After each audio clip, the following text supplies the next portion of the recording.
I really like Karissa and Dakota and they both made these videos where they talk about the things they watch or read during the month, and so I wanted to do that. This is that video. I'm not gonna talk too much about like music because the other two videos I have are about that. So I guess I should start with books because I don't read a lot. I only read two books during this month. The first book that I read this month was William Burroughs' Naked Lunch. This book was pretty insane. It's I really like this, but it is uncomfortable. Like think of every possible content warning you could tell someone. And it has everything. It's everything that's disgusting, terrifying, horrible in any possible way. This book has that. And a lot of horrible stuff happens, like actually awful things. But it manages to be pretty funny. So would I recommend you to read this book? I'm not sure.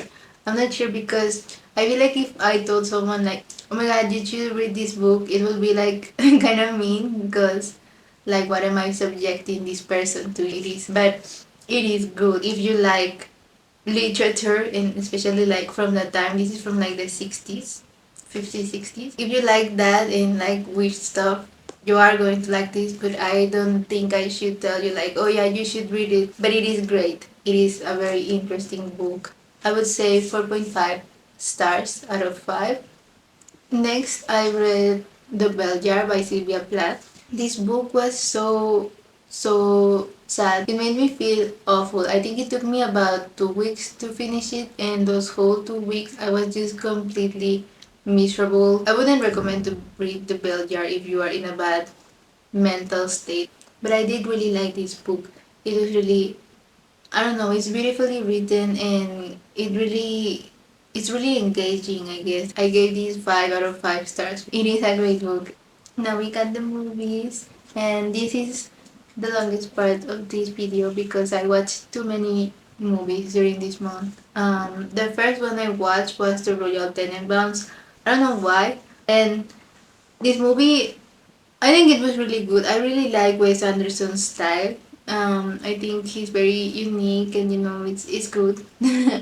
But there's just one thing about the plot of this movie that I didn't like. And if you have watched it, maybe like there's just one thing going on between two of the characters that didn't sit so right with me. But yeah, that's the only issue I have with this movie. This movie was great in general.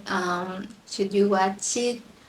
Yes, I think it's kind of like a classic. A lot of people like this movie. I gave this 4 stars out of 5. The next movie that I watched was Nosferatu. I went to the movie theater to watch it with my friend, and it was great. It was a great experience all in all. Going there and we got dressed up, and it was just nice in every way. And I really liked doing that. And the movie was really good. I really liked the story. I do feel though that it is very different from the original Nosferatu from 20s. I have watched many adaptations of Dracula, but I have never read the book, so I can't really compare it, or like I can say like, oh, this one was closer to the book. I don't know that. I have no idea. This one felt more like a twisted love story, I feel. Whereas the other ones are completely horror. But I think it was really interesting. It is a very interesting point of view, and it doesn't feel like it's telling you like, oh, these people are in love. No, like it's just really twisted. But yeah, I guess this it just has different feeling to it, I guess.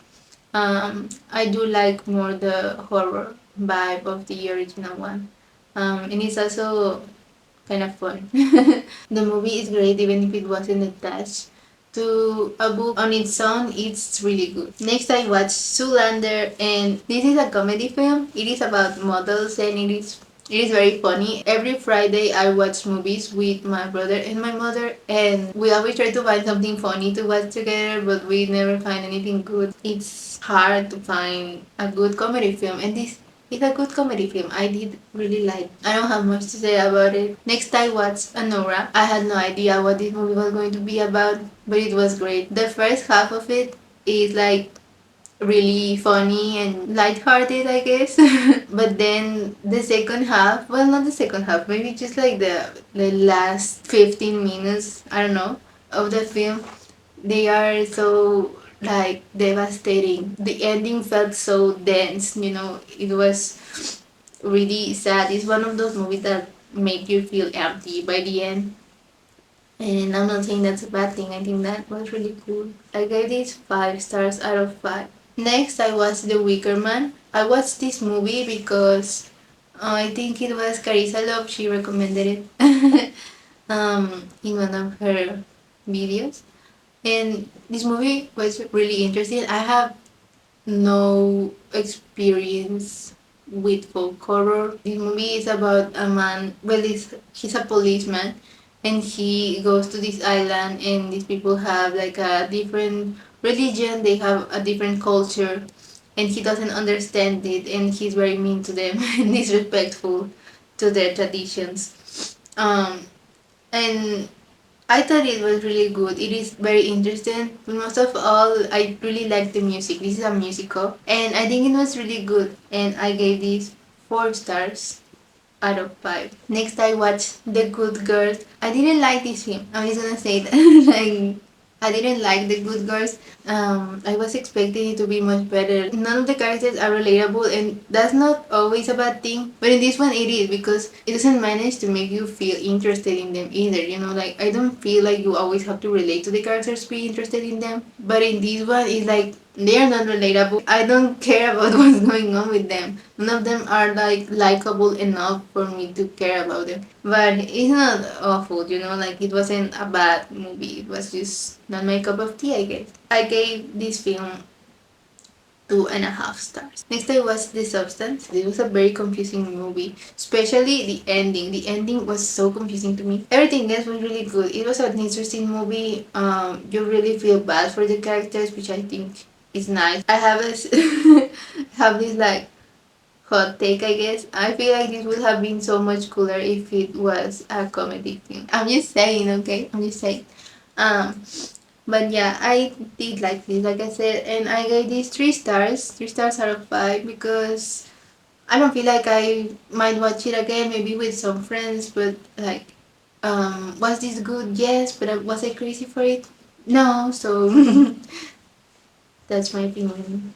And next, I watched the film by Gary Hostwit. This came out last year. Um, and I am going to make a video exclusively about this film because I was so excited for this, and it was great. It lived up to my expectations and probably beyond them. This was insane. It was amazing. Also, it was like a whole experience, not only the film. It's too much for me to just discuss that on this video. I am the biggest Brian Eno fan ever. So, um, yeah, this was beautiful for me. I feel like it really manages to capture the essence of Brian Eno, and I adore him. And this movie was really cool. Well, it's a documentary. Should you watch it? The real question is, can you watch it? But if you can, definitely don't miss out. Especially if you like Brian Eno or like the sweet stuff in general, I guess. The next movie that I watched was Conclave. This movie is about the Pope dies and they have to find a new Pope. But the first half of it, I wasn't like super crazy about it. I wasn't enjoying it a lot. But the second half is so good. Like it becomes so intense, and once you get like, I guess involved with the characters a bit, I gave this 4.5 stars out of 5. So the last film that I watched during January of 2025 was Eraserhead. David Lynch died. Like, I don't know, this was like very sad news, of course. And like, I cannot say that I'm like a huge David Lynch fan because I haven't ever watched a lot of his stuff. But all of my friends are huge David Lynch fans, so it was really sad. I know a lot about this man from other people anyway. And I don't know, he died the exact same day of one of my friend's birthday, and he was so sad about it. By the end of 2024, like on December, I was like, I'm gonna start watching everything by David Lynch, and I watched Mulholland Drive. and so I already had the plan to like watch all of his stuff. That's why I wanted to watch Eraserhead. They added it to movie because like in honor to him, to honor his death. And I watched it. I had already watched it actually, but I watched it with a friend of mine. We watched it together at a slumber party, and so we weren't paying much attention to it. So that's why I never considered like, oh yeah, I watched it. But I do remember what it was about, and so I already had like an idea of this film. Of course, I really like this. It's really weird, I guess. It's basically about this man who has a baby, but he doesn't see him as a baby, and it's never clear if it's a baby or like an alien or a demon or what happened. But he hates his baby, like he is such a bad father. Well, to me, he's a bad father, but to a lot of people, the problem is not him. The problem is the baby, and the baby is driving him insane. And I think that is probably what the movie is actually about. But I feel so bad for the baby. But I really like this movie. Justice for the Eraser baby, of course. I liked it more than Mulholland Drive, I think. I also feel like it feels more dreamlike, which is what I expected when people talk about David Lynch movies. I feel like there's no way you wouldn't like this movie, honestly. It's one of those movies that I can't imagine someone saying they didn't like it. There's no way. Um, so yeah, what do you think? That's all I have to say. So goodbye, and I hope you have a very nice life.